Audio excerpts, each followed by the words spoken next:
Well, Greensboro police took another step today to adjust how it responds to calls. The behavioral health response team in Greensboro received $330,000 in grant funding, all from the state, and this is to help them respond in crisis incidents. WFMY News 2's Hunter Funk explains how the department plans to use those funds to better serve you. Yeah, Eric, with this additional funding, the behavioral health response team will now have a paramedic joining a clinician and officer whenever there's a call for service that deals with a person in crisis. Now, Assistant Police Chief Renee Sigmund says it's opening the door to have more options when responding. Maybe law enforcement doesn't need to have a lead role on these calls, and we have our clinicians and we have our paramedic with us.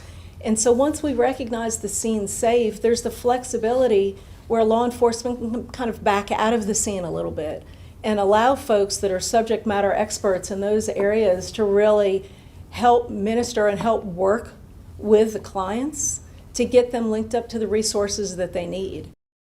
According to GPD, this response team is the only one set up like this in the state. Sigmund says the department has other cities reaching out to learn more about the program, and the funding will also support a partnership with the city, GPD, and UNCG. Together, the groups will do an evaluation to determine how effective the response is, looking at things like number of trips taken to the emergency rooms and any reduction in repeat calls for service.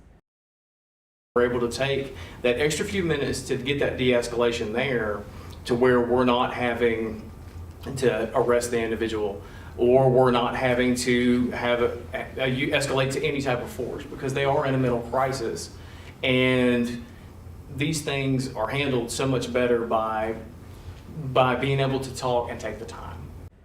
And the team says this funding allows them to keep expanding their services and help them understand where the group will go from here.